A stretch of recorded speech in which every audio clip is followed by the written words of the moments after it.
নমস্কার। বিভিন্ন ধরনের স্ক্র্যাপার ও স্ক্র্যাপিং অপারেশনের উপর আয়োজিত এই সেশনে আপনাদের সকলকে স্বাগত। আলাদা আলাদা উদ্দেশ্য আলাদা আলাদা ধরনের স্ক্র্যাপার ব্যবহারে করা হয়। আসুন স্ক্র্যাপারের প্রকারভেদ এবং স্ক্র্যাপিং অপারেশনগুলির বিষয়ে কিছু জেনে নিই। এই সেশনের মূল উদ্দেশ্যগুলির দিকে একটু নজর দেওয়া যাক। এই অধ্যায়ের শেষে আপনি এই কাজগুলি করতে সক্ষম হয়ে উঠবেন। হ্যান্ড স্ক্র্যাপারের অংশসমূহ। হ্যান্ড স্ক্র্যাপারের প্রকারভেদ ব্যাখ্যা করা। স্ক্র্যাপিং করার সময় স্ক্র্যাপারগুলিকে ঠিকভাবে ধরা। স্ক্র্যাপারগুলিকে ভালো বা উত্তম কার্যকরী অবস্থায় রাখা। হ্যান্ড স্ক্র্যাপিং হলো একটি নিখুঁত পৃষ্ঠ থেকে খুবই অল্প পরিমাণ ধাতু অপসারণ করা। এই প্রক্রিয়ার সাহায্যে হাই স্পট পয়েন্টগুলি সরানো যেতে পারে। হ্যান্ড স্ক্র্যাপারগুলি অনেকটা হ্যান্ড ফাইলের মতো দেখতে। হ্যান্ড স্ক্র্যাপার হলো একটি সিঙ্গল এজ যুক্ত টুল, যেটিকে কোনো পৃষ্ঠ থেকে ধাতু আঁচড়ে বার করার জন্য ব্যবহার করা হয়। রিমুভেবল স্ক্র্যাপার ব্লেড তৈরি করা হয় হাই স্পিড স্টিল অথবা টাংস্টেন কার্বাইড স্টিল দিয়ে। হ্যান্ড স্ক্র্যাপারের তিনটি অংশ থাকে: স্ক্র্যাপার ব্লেড,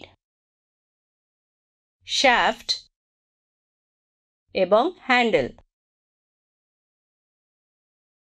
সমগ্র হ্যান্ড স্ক্র্যাপারের দৈর্ঘ্য 150 থেকে 500 মিলিমিটারের মধ্যে হয়। স্ক্র্যাপিং করার একটি সুবিধা হলো যে এই টুলটিকে সেই সমস্ত বেশি ভারী ওয়ার্কপিসগুলির উপর ব্যবহার করা যায় যেগুলিকে নাড়ানো যায় না। দুই ধরনের স্ক্র্যাপার ব্যবহার করা হয়: সমতল পৃষ্ঠ স্ক্র্যাপ করার জন্য, বক্র পৃষ্ঠ স্ক্র্যাপ করার জন্য। সমতল পৃষ্ঠ স্ক্র্যাপ করার জন্য বড়সড় সমতল পৃষ্ঠ স্ক্র্যাপ করার জন্য ফ্ল্যাট স্ক্র্যাপার ব্যবহার করা হয়। কাটিং এজ 3 মিলিমিটার পুরু হয় এবং এটি উত্তল আকৃতির মতো কিছুটা বাঁকানো থাকে। হুক স্ক্র্যাপার ফ্ল্যাট স্ক্র্যাপারের মতোই, কিন্তু এটির পয়েন্টটা 90 ডিগ্রি কোণে বাঁকানো। এগুলিকে সেই সমস্ত জায়গায় স্ক্র্যাপিং করার জন্য ব্যবহার করা হয় যেখানে ফ্ল্যাট স্ক্র্যাপার ব্যবহার করা সুবিধাজনক নয়। 2 অথবা ডাবল হ্যান্ডেড স্ক্র্যাপার বড়সড় সমতল ও বক্র পৃষ্ঠ স্ক্র্যাপ করার জন্য ব্যবহার করা হয়। হাফ রাউন্ড স্ক্র্যাপার ব্যবহার করা হয় বিয়ারিং ব্লক স্ক্র্যাপ করার জন্য। 3 স্কোয়ার অথবা ত্রিকোণ স্ক্র্যাপার ছোট ব্যাসের ছিদ্র স্ক্র্যাপ করা এবং নির্ভুল ছিদ্রের প্রান্তগুলির ডিবারিং করার জন্য ব্যবহার করা হয়। বুল নোজ স্ক্র্যাপার দেখতে অনেকটা ষাঁড়ের নাকের মতন। এটি ব্যবহার করা হয় বড় আকারের বিয়ারিং স্ক্র্যাপ করার জন্য। স্ক্র্যাপিং করার সময় কিভাবে স্ক্র্যাপারগুলি ধরতে হয়। ফ্ল্যাট স্ক্র্যাপারের ক্ষেত্রে ডান হাত দিয়ে স্ক্র্যাপারের হ্যান্ডেল ধরে সেটিকে ঠেলতে হয়। ফরওয়ার্ড কাটিং স্ট্রোক শুরু করার সময় ডান কনুইটি শরীরের থেকে বাইরের দিকে নিয়ে যান। কাটিং স্ট্রোকের পর কনুইটিকে শরীরের আগে নিয়ে আসুন। ব্লেডটিকে বাঁ হাত দিয়ে গাইড করে চাপ দেওয়া হয়। কনিষ্ঠ আঙুলের গোড়া দিয়ে ব্লেডটির উপরে এবং কাটিং এজ থেকে প্রায় 40 মিলিমিটার থেকে 50 মিলিমিটার দূরে ব্লেডটিকে চেপে ধরুন। কনিষ্ঠা আর তর্জনী আঙুলটিকে ব্লেডটির উপরে কুঁকড়ে নিন। প্রথম আঙুলটি ব্লেডটির চারিপাশে ঢিলাভাবে আঁকড়ে থাকে এবং বুড়ো আঙুলটি ব্লেডটির উপরে সমকোণে অবস্থিত থাকে। সাধারণ মাত্রার শক্ত ধাতুগুলির জন্য স্ক্র্যাপারটিকে প্রায় 30 ডিগ্রি কোণে ধরা হয়। ধাতু যত বেশি শক্ত হবে কোণটি তত বেশি বাড়বে।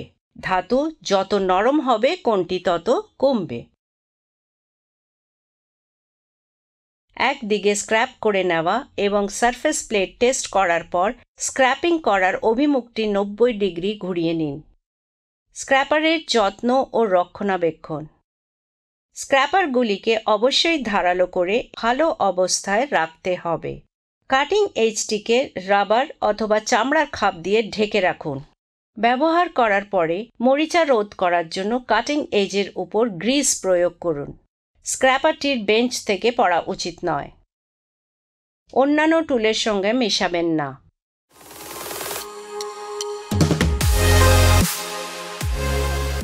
আরেকবার বলতে হবে, আমরা শিখেছি হ্যান্ড স্ক্র্যাপিং, স্ক্র্যাপারের অংশসমূহ,